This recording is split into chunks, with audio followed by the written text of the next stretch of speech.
Hi, it's Congresswoman Jan Schakowsky, and I'm back with my plans and pans.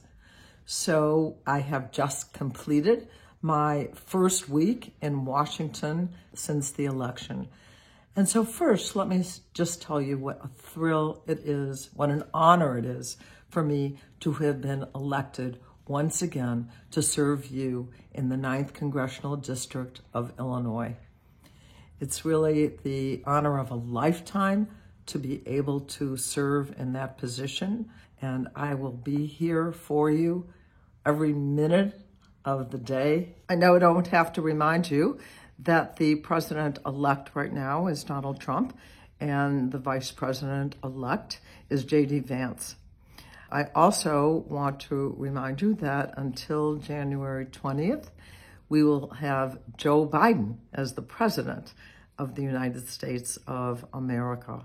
And I want to say a thank you to Vice President Kamala Harris and to Governor Walz for the work that they did in representing so many important ideas as candidates for president and vice president. I'm anticipating there's going to be many, many challenges ahead, and we have to be ready for the fight.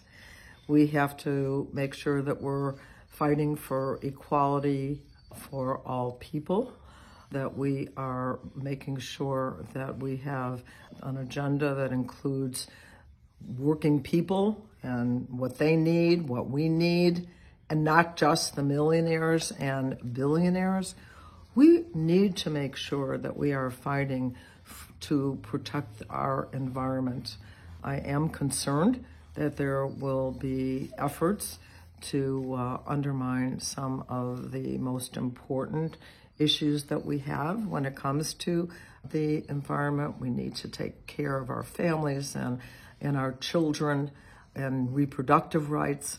So I think that we just have to be prepared to speak up and speak out and continue to show what our values, to the extent that they may differ from the next administration, that we are going to get to work. I also want to make sure that you continue to call our office if you run into trouble or you just have questions. You know, the constituent service in my office, I have to think, is the best in the country.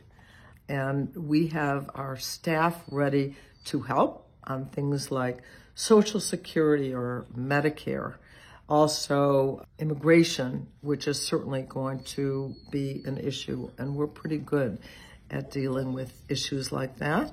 And also the post office, sometimes it isn't working all that well, and our office is there to help you. So whatever it is, and veterans also, be sure to call our office so we can solve problems that you have.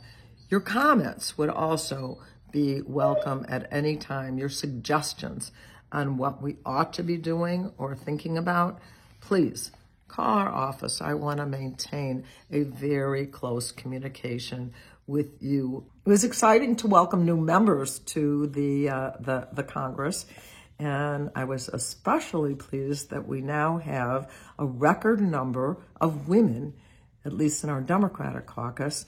We have 95 women. We've never had that many before. More and more women and younger women now are saying that they want to serve, and we know already from the last session that they are doing a great job. The issue that we're going to have to start really talking about when we get back this next week is that we can fund the government, pay for all of the things that we're going to need. We have not done that, and we have to make some kind of a decision by December 20th. The options are, one, we could add the money that we need going forward for this fiscal year. Two, we could do another, what we call continuing resolution, that is kind of kick the can down the road again and say, we're not going to deal with the budget, with the funding until X time, or there could be a shutdown of the government. I feel pretty confident that that is not going to happen. And I think what is most probable is that there will be another continuing resolution going forward. Nonetheless, we're absolutely going to have to do this. Now, we were able to pass some of the emergency funding for some of the disasters that have happened, but I think we're going to probably have to consider putting in more money because those kinds of natural disasters, the fires, the flooding, we have to act there. So these are the kinds of things that are pretty urgent that I hope that we can get to right away. No doubt this is a challenging time in the history of our country, and I just want to tell you that together, you and me and our constituents and all kinds of folks who want to make a difference, that this is a time for us to act. Thanks so much for listening. Thank you for watching my video. Make sure you subscribe to my YouTube channel and follow me on Instagram, Twitter, and Facebook, where my handle is @Jan Schakowsky.